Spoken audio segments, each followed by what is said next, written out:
news: the Supreme Court has ruled in favor of opening the door to legalized gambling on sports has left the NFL far from impressed. In a landmark ruling on Monday, the U.S. Supreme Court voted 6-3 in favor of declaring the Professional and Amateur Sports Protection Act (PASPA) illegal. Passed in 1992, PASPA gave states that already had licensed casino gaming 12 months to decide whether they wanted to establish legal sports betting in their territory. Nevada, Delaware, Montana and Oregon did, while the remaining 46 states did not, effectively banning sports betting within their borders. Some of the more than 400 proposition bets for Super Bowl 51 between the Philadelphia Eagles and the New England Patriots are displayed at the race.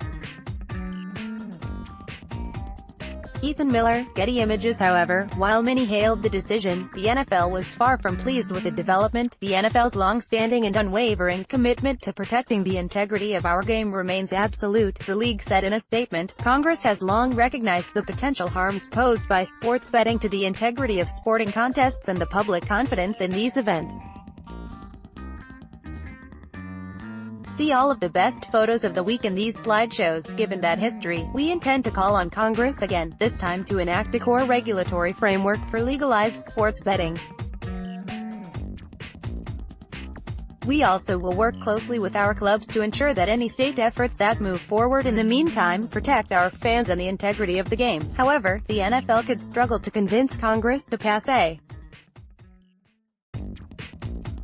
bill related to sports gambling, largely because the Supreme Court's decision implies each state will determine its own betting laws. The legalization of sports gambling requires an important policy choice, but the choice is not ours to make. Congress can regulate sports gambling directly, but if it elects not to do so, each state is free to act on its own, the court said. The NFL finds itself in a delicate situation.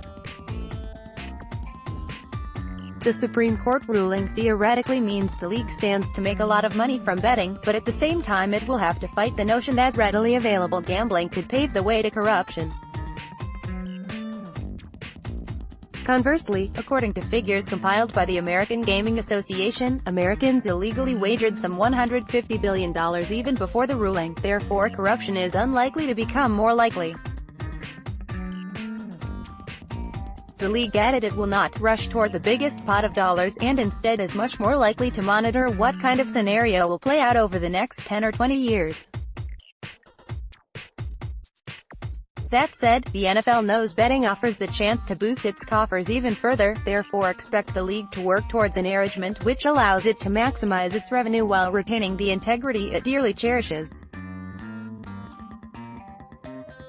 Speaking in March last year, NFL Commissioner Roger Goodell said gambling and the NFL already coexisted. It's happening today, he said. It's sponsored by governments. It exists throughout our world. What we have always said is we need to make sure that there's a fine line between team sports gambling and the NFL. We want to protect the integrity of our game, and that's the line we will always do. NFL owners are scheduled to meet next week in Atlanta, and the Supreme Court ruling will be high on the agenda.